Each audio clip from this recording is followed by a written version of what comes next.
Namaste, and welcome to the Tru Conscious Couple podcast. I'm Tiffany. And I'm Brad, and we are the Tru Conscious Couple. And the purpose for our podcast is to share our journey of our relationship, our blended family, our business in real estate, in hopes that you can find some tools and things to help you along your journey as well. Thank you for coming along. Welcome to today's episode. The title of today's episode is How to Win an Argument with Your Spouse while discovering and healing your inner child wounds together. Yes. And it's not what it seems. No. But obviously that's a clickbait title. But for good reason. For good reason. Yeah, we have a good reason, because we have been able to discover how to actually come out of an argument where both parties have won. Yeah. And it's, again, not what you think. So the three topics that we're going to cover in today's show is, what is an inner child wound? Because I think there's a lot of misconceptions about what an inner child wound is. I certainly had one for a long, long time. So yeah. Right. And then we're going to talk about how to discover what your inner child wound is, as well as your spouse's inner child wound. Yeah, and I think that's an important part. We're not just talking about the work you do yourself, but the work you do together with your partner. Yep. So yeah, exactly that. How to navigate, once you understand what they are, what your inner child wounds are, how do you navigate that within the relationship? Because that's the work. That is the work. That's where all the magic happens. Yeah. Yeah. So this is, I feel, one of the key elements, for our relationship. You and I were together we came together, just to review our story real quick. Tiffany and I came together after divorces. Both of us had really bad, traumatic, difficult divorces. And we came at it from what we believed was a pretty high elevated state of consciousness and accountability, where neither one of us came into the relationship blaming our exes for the failure of the relationship. We both had taken what had happened, and that was our attitude, is that we were going to take responsibility, accountability for our part in the relationship, and that's how we wanted to move forward. Yeah. We also knew how important it is to be super raw and real with each other. Yeah. So we showed up in that, just very authentic and real. Yeah, which is a great place to start. For sure. And after after about 12 years of being together, about 10 years of marriage, we had noticed that we were, for long periods of time, drifting apart in our ability to deal with conflict and our ability to deal with seeing things differently, because we had changed after 10 years. Anybody who's been in a relationship more than a few years, that as life goes on, you change. Right. And so we needed something. There had to be something. And we were lucky, blessed, guided, whatever it is, to be introduced to the Inner Workbook, to Matt and Ash, the authors of the Inner Workbook, and an opportunity to do some training in a closed group setting with them. Really inner work training. Yeah. A lot of these concepts we were super familiar with and had been implementing as far as like yogic philosophy goes for a while, like understanding your ego, those sort of things we were implementing. But I think that was the first time we were really introduced to how does that dynamic work within a relationship. Yeah. And not only that, but I learned about the importance of doing my own inner work myself. And, up until that point, when I thought about inner work, I would meditate every now and then. And even today, I don't have a perfect practice of meditating every day for a certain amount. I meditate often, and I've learned other strategies and tactics along with some philosophies and psychologies that have helped me understand why it is I respond the way I do, that it's okay, that at my core, I'm loved, I'm worthy, I am worthy of love, and to heal really just start truly healing that basic wound that all humanity deals with, that we're not enough. Right. Yeah. Well, and just, I mean, meditation really is a lifestyle as well, because Right. it's the practice of being able to see those limiting beliefs, Mm-hmm. those stories that are holding you back.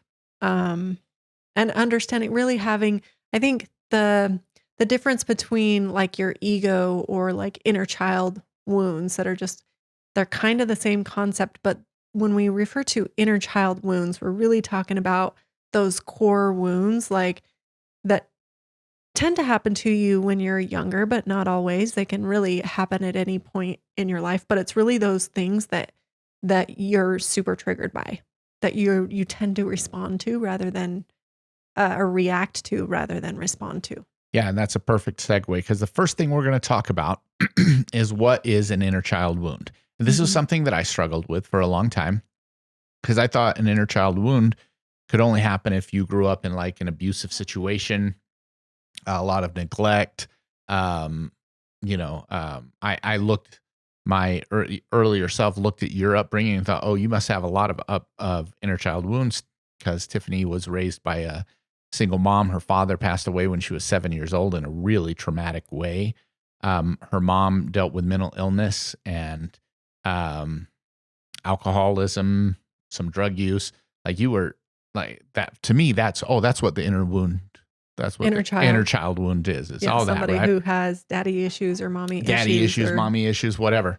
And it wasn't until I started understanding the inner work that I understood that we all have inner wound, inner child wound. Even if you, like, I was raised by um what can only be, like, it was a pretty standard American religious household.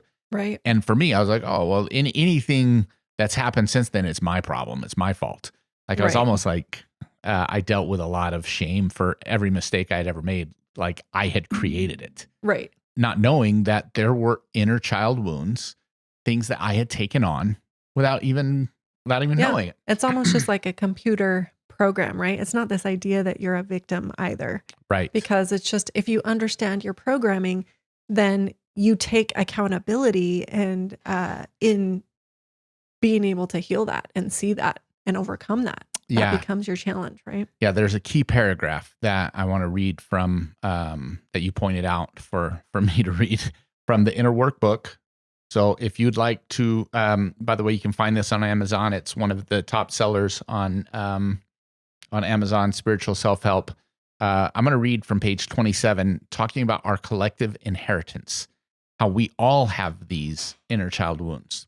So whether we are conscious of it or not, we all inherited limiting beliefs, thoughts, and programming that are counterproductive to our well-being and bring suffering. Over a long enough period of exposure, these beliefs become so familiar to us that they then formulate a limited identity within us. Whether this came directly through parents, teachers, religious figures, friends, or indirectly through the influence of society, we all got it. These inherited limiting beliefs, or these inherited limiting programs of belief, are not personal, just part of being born a human.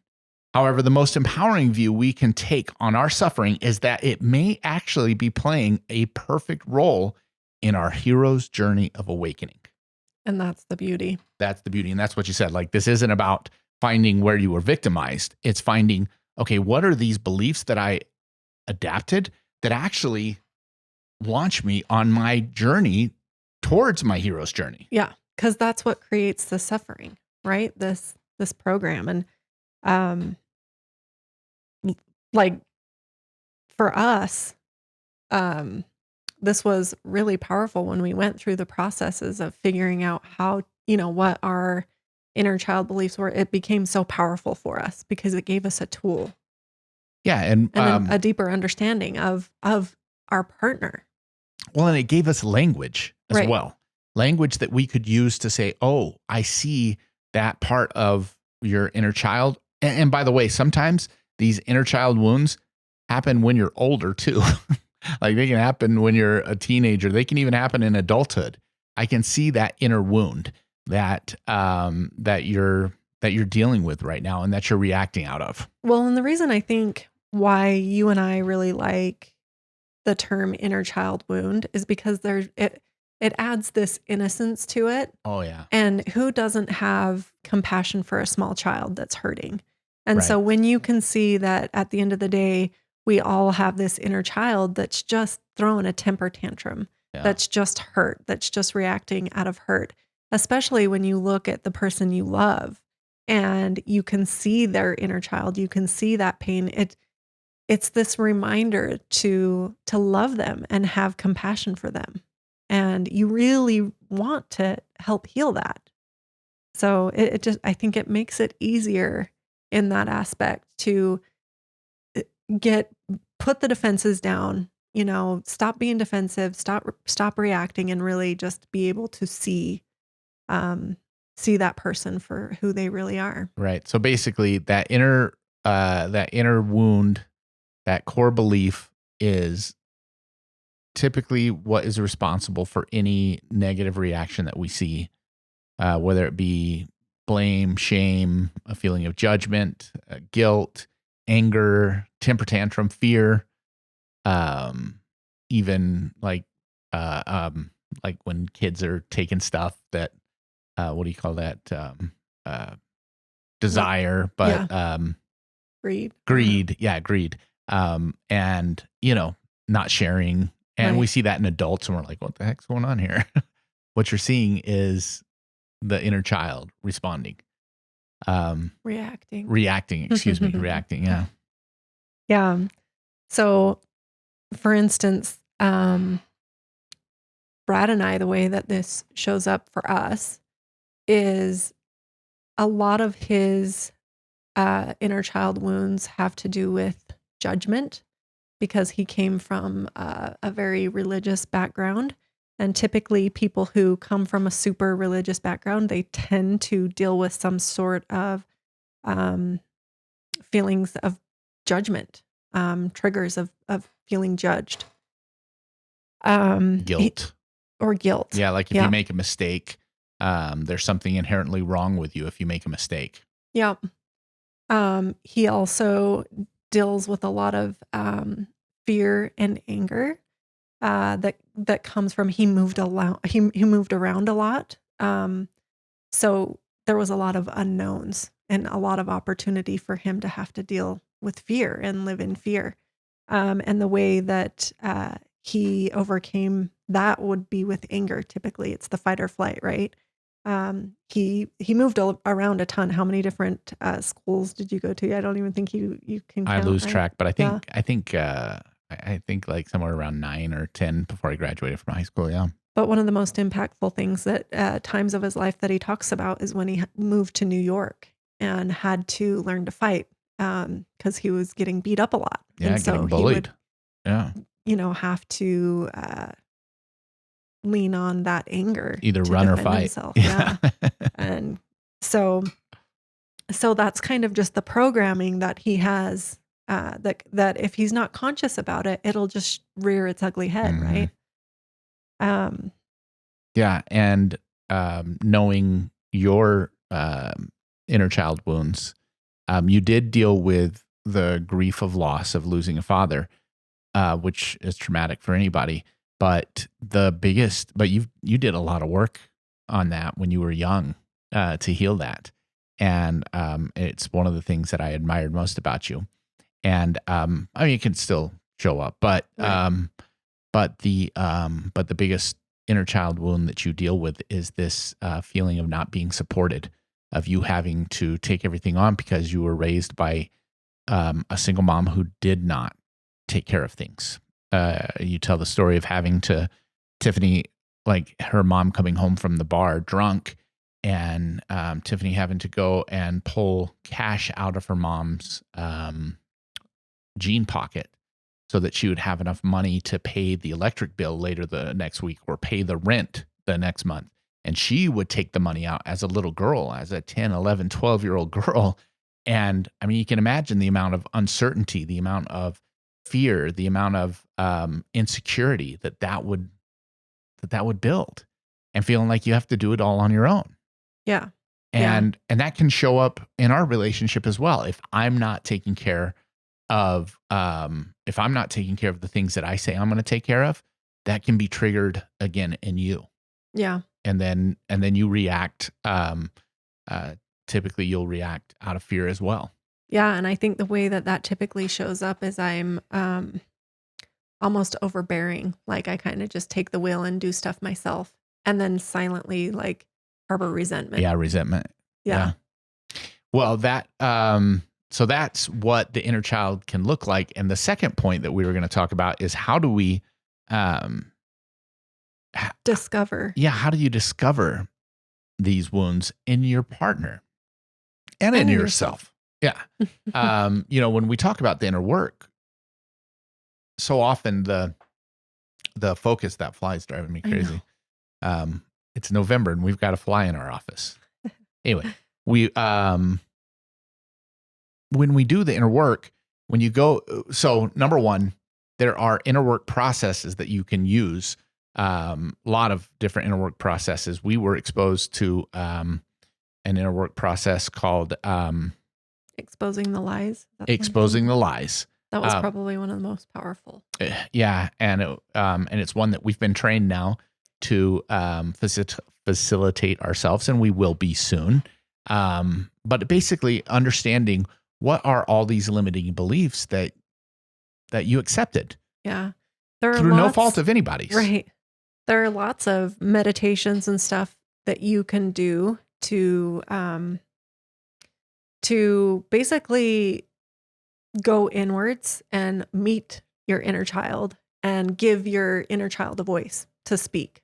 So that can be a way for you to kind of connect with what those wounds are, what your inner child needs.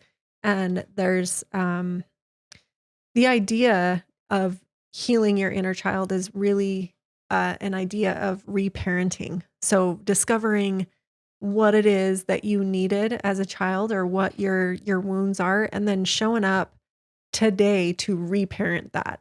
And when you're doing this work with your spouse, it's about how do you kind of reparent your inner child together. So it's almost like you're not just parenting the kids that you have, but also the inner child in your spouse as well, and in yourself. Well, and we'll talk about that even deeper when we talk about how to navigate these wounds.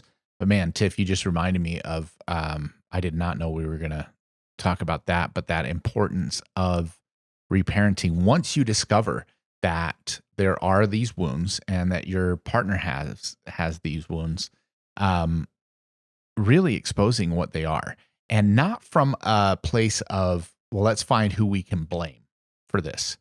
Because for me, it was really critical to understand that all of this happened for me at the end of the day. The idea that we get to reparent ourselves. Yeah. I wasn't even planning on talking about that.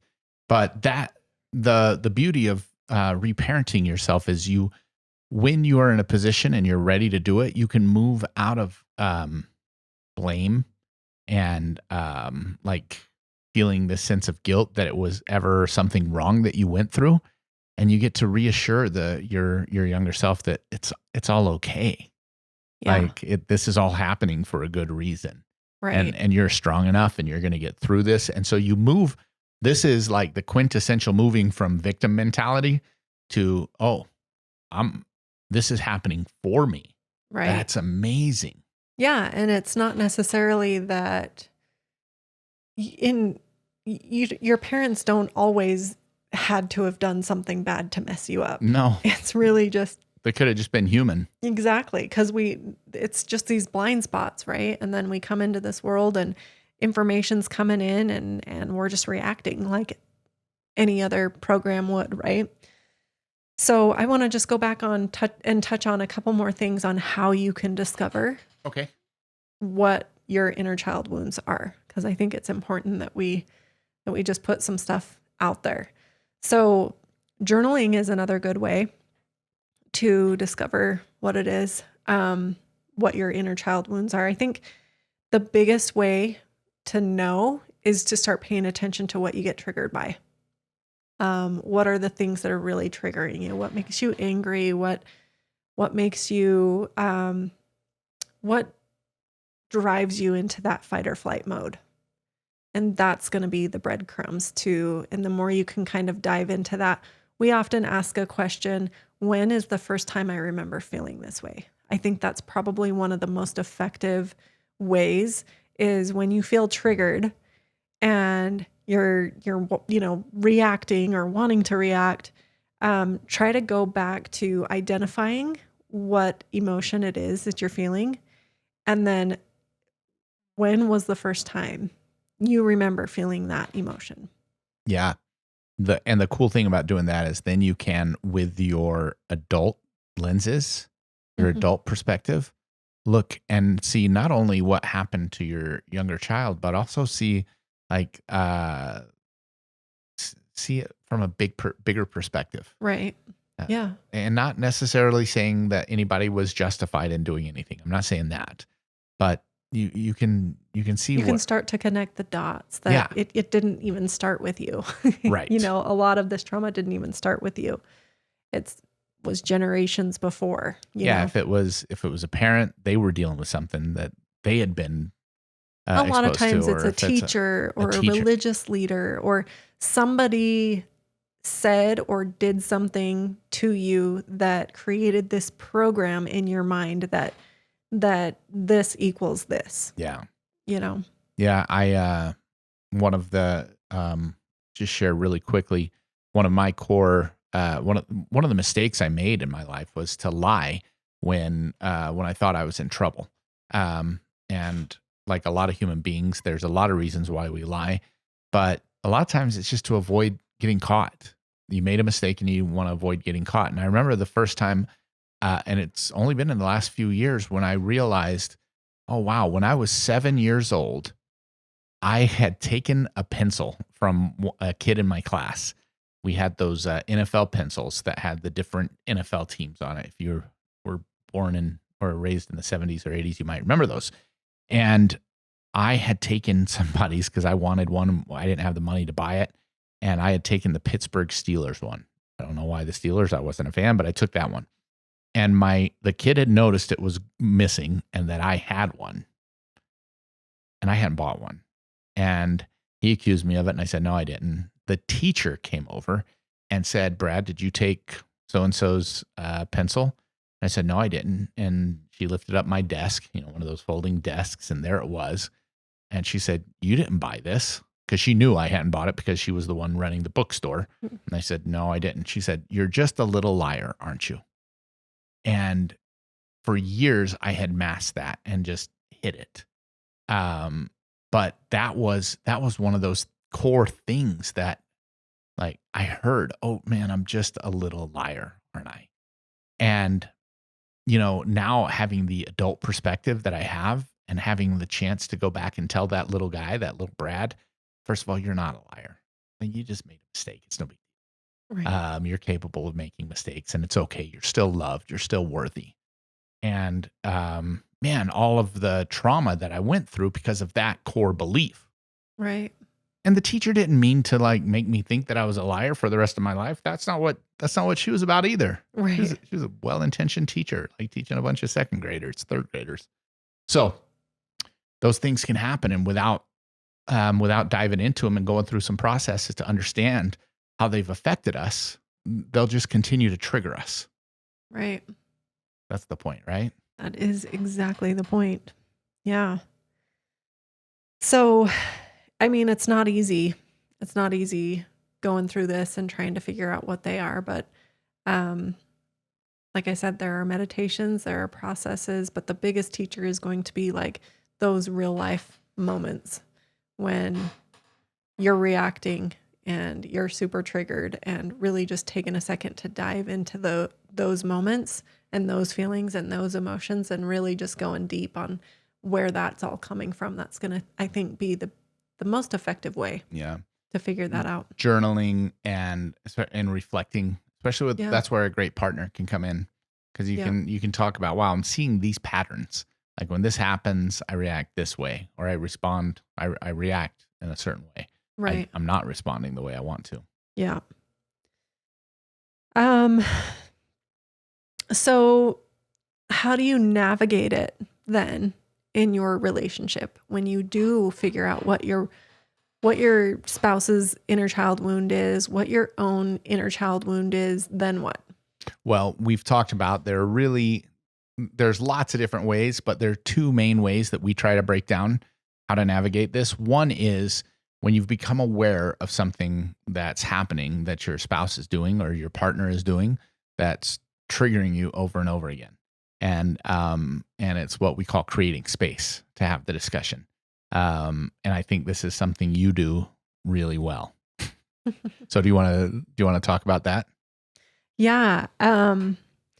So if there's something there, if there's a conversation that needs to be had that has the potential to be triggering and lead to a fight, but it's something in your relationship that needs to be addressed. Because I think that's the one thing that you and I figured out, or I for sure was like, I'm not sweeping anything under the rug. Yeah. We're talking about all of it. Like every little thing that comes up, whether it's little, big, small, whatever, I don't care. We're putting it out on the table and we're looking at it. Yeah. What I didn't realize though early on in our relationship is there's a way to go about that that makes it a lot more effective. Because I can remember early on in our relationship, Brad always saying to me, like, so are you breaking up with me? Like, Right. his perspective was like, you're not happy with me. You're coming to me with a lot of stuff. So does this mean it's over? Because, there's a lot of crap you're bringing to me. Where my perspective is like, no, I'm not breaking up with you. This is what relationships are about. We have to address these things. We have to talk about them. Stop saying that.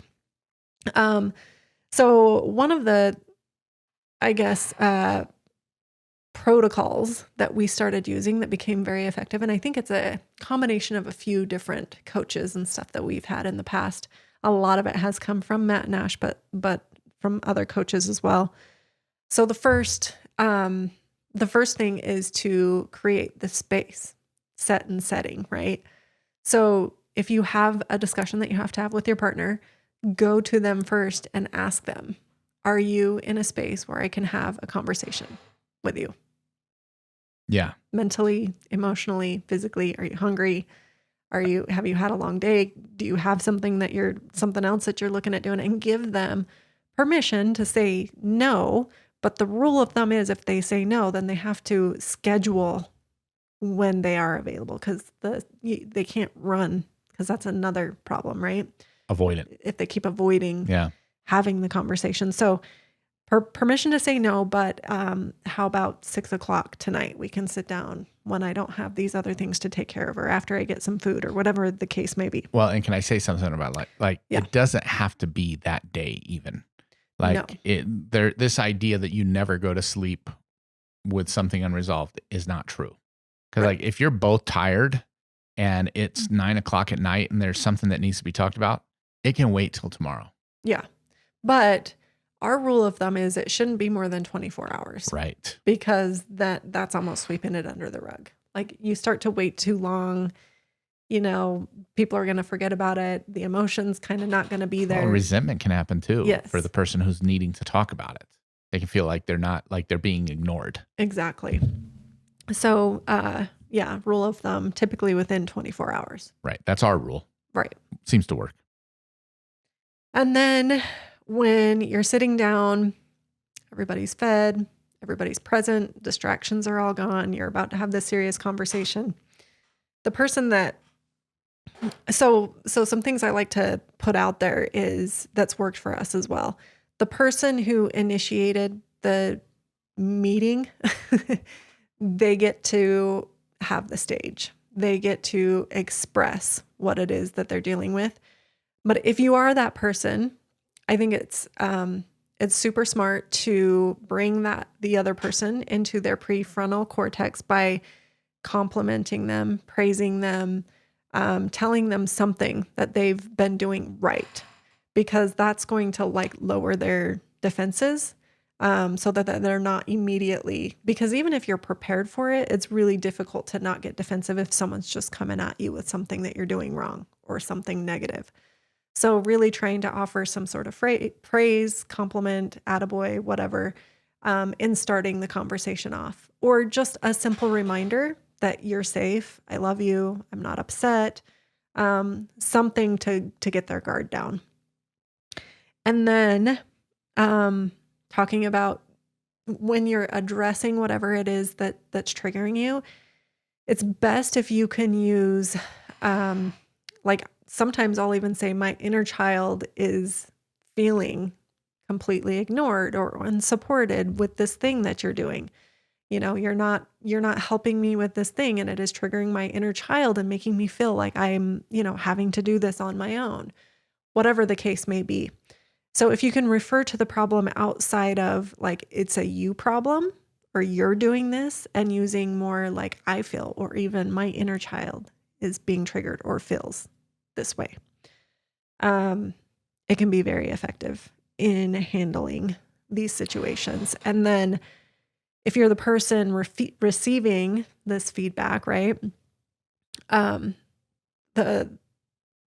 It's good if you can repeat that back. So make sure you're understanding what your partner is bringing to you and repeat it back to them. So if I'm understanding you right, and Brad he's really good at this too. So if I'm understanding you right, when I do this thing, it's making you feel this way, or it's triggering your inner child into feeling this way. And then once that person really feels heard and understood, then you can start to have a dialogue of, well, I didn't, that wasn't my intention. Hold on. Can I say something before you go to the last one? Well, no, before you go to that wasn't my intention. Along with restating back to them, I think it's important for me to express, because now we're dealing with an issue that's not me. Right. And it's important for me to express, I can understand, or I can see why that would do. Yeah. Why that would make you feel that way. Exactly. Why that would make your inner child freak out. If I were in that spot, I would probably feel the same way. Exactly. And if the truth is, if you were in that spot, given all of her experience, you would feel the exact same way. Exactly. So, but that requires that you realize that you're not wrong in this situation. There's nobody being wrong here. However, a true apology and the way to kind of heal this and overcome this is you can't just say, okay, I understand, I'm sorry, I won't do that again. Right. That's an incomplete, it doesn't complete the cycle. It doesn't pull the root out of the ground. Right. So the way to do that is to say, now that I understand that this triggers your inner child, I will now handle this situation this way. How does that sound? You come up with a plan for next time this comes up. Yeah. Or how to do this thing from here on out. Yeah. Right. Like today when we were getting ready for this podcast and you were getting prepared, going through the outline, and you didn't feel, well, I wasn't fully engaged. And you didn't feel that I was fully engaged because I wasn't fully engaged. I was getting distracted by emails, by text messages, by phone calls, by dogs, by kids. And I was allowing those distractions to take my energy away from here. And so when we first started, before this take, we were not on the same page. Yeah. And that triggered your inner child response of not being supported, of having to do everything on your own. Right. And feeling like I was looking for shortcuts. Yep. Which is not an inner child wound, is a relationship wound that we have. So multiple wounds being exposed, and then me not taking full accountability for it and saying, well, gosh, like I like basically almost gaslighting, saying, well, this isn't what I was expecting. And basically saying that like there was something wrong with you. Right. Right. You said, are we giving a presentation or having a podcast? Because we're doing a podcast. Yeah. There's planning that goes into these podcasts to make sure that we stay on point and that we are getting our points across. And yeah. How'd I do, by the way? How was that? At restating what just happened? Yeah. Pretty good. Pretty good, right? So, and you guys, I'm not in danger here. Yeah. And it was just so funny how we're getting ready to this was the topic. This was the topic of our podcast. And literally in the moment we were being triggered. Both of us. Yeah. And having to literally implement this work, in live and in person. In person. Yeah. And we did decide to stop the recording and restart because it got so sidetracked, and we knew we needed to do some work, and we did Well, it. we hadn't done the planning together. It Right. would not have been a very planned out good episode. So we started over, but what Brad did, that he said, I can understand. He took accountability. That's, I guess, another step, right? When you apologize, you have to take full accountability. Yeah. Apologize, come up with a new plan of how. Oh, and that's why I was sharing that, because my new plan is, when we are doing our preparation for these things, for podcasts, for any presentation, it's me becoming even more present. Yeah. So that's my plan to move forward, because he said we have to have a plan to move forward. That's how an apology is complete. Exactly. And that way, if I trigger it again and I haven't followed the plan, I can root back to, oh, gosh, dang it. I made a plan for this. I'm going to stick to the plan. Let's get back to the plan. Right. Yeah.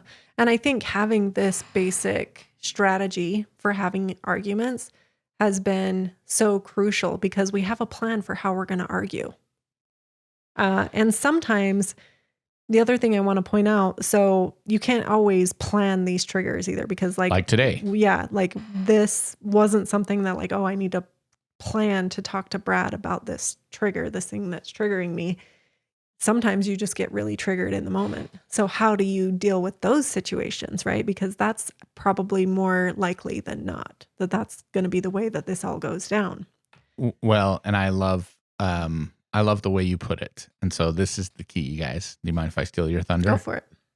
It is a race it's a race to see who can see the inner child wound first. Who can attend who can to have the compassion for it, who can take care of that inner child first. So in this case, like candidly, Tiffany felt like she wasn't being heard, like she wasn't being supported.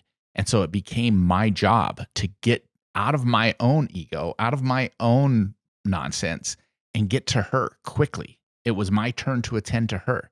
She attends to me plenty. Just on Monday, she attended to me. I got triggered. She took care of me. She let me know I was safe. She let me know I was. Well, the way that it worked out is my initial reaction was like, okay, I'm going to see his inner child first. This is exactly what we're doing. And so I started doing that. And then I started feeling resentment that I was doing that first, because it really does need to be an equal. If your relationship is going to be healthy, it can't be the same person that's always attending to the other's inner child first. It has to be 100% effort from both sides, right? Yeah. It can't be lopsided. And I started feeling that after I, raced to make things okay and try to make him feel safe and try to get us back on track. And then that's when I started voicing like it in a kind way. I think I might have even said exactly that. I feel like I'm always attending to your inner child to try to make these things right. And I feel like my inner child never gets to be heard. Right. And I saw him like almost light up, like he got it. And he was like, okay, yeah, I know what her inner child wounds are. We're literally just talking about it. Oh. And it's amazing what I can understand how you're not feeling supported and how that would not make you feel, how that could make you feel unsupported and unsafe. Yeah. I want to do this with you. Let me support you. How can I support you? It just kind of changed the vibe immediately between us. Yeah. And we were able to get back on track, finish the podcast. Like we got right back on, and we're doing the podcast right now. In the past, that could have been something that would have triggered the heck out of both of us. Oh, it could have been a day or a week of like stewing back and forth. And no freaking way we would be able to jump on a podcast 20, 30 minutes later and finish what we were doing. No, not with love, not with compassion. And it wasn't because of anything that either one of us was lacking. We just didn't have the skills.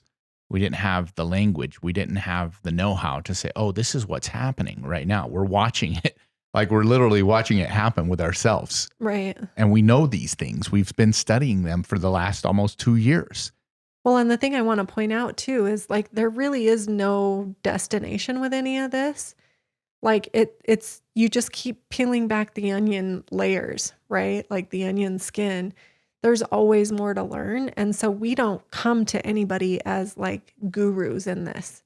We're No, always doing this work. We're not, it's not like we've got this all figured out and everything is perfect. Like I don't even, that's not even possible, right? The only it's thing not that, even the goal. yeah, the goal is just to do the work, to continue doing the work. And the reward is the feeling that comes from that healing. Yeah. Um, it's beautiful. The trust that's built within your relationship when you can be that vulnerable, when you can feel that safe, when you can allow yourself to be seen by your partner and heard and loved and supported. That's That is why the you do it all. That's the reward. Yeah, that is the reward. And the beauty of it is the work is never done. Like there's always work to be done. And reiterating that we don't hold ourselves out as gurus. We're just fellow, like we're on this journey with you guys. We're sharing what we've learned from our perspective. So Well, it's been life-changing for us It in has our been. relationship. If you well, and the beauty of that is this is the culmination of the whole process, is that this is how you win an argument. Yeah. Because you both come out as winners. There is nobody wrong. Well, this is how you can have an argument, and we experience this all the time, feeling like we freaking nailed that. Yeah. That was amazing. We come out of these discussions giving each other high fives or arguments. They're arguments. Like we're not seeing eye to eye, and we come out giving each other high fives. Like, hell yeah, we did that. We got through that hard thing. It feels freaking amazing. And I think what the advanced part of this looks like is that you just start to move through a lot of the shit a lot quicker. Correct. You know, you start what used to take us a couple days to sludge through, or, you know, even an entire day, we can start like just now. We were able to get through something that was that triggering to us. Yeah. And we got through it in 30 minutes. Yeah.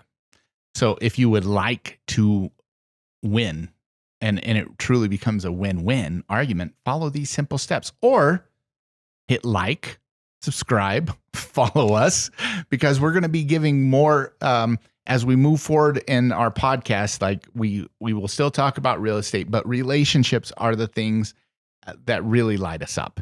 It's the thing that really brings us this sense of we have something to give to the world.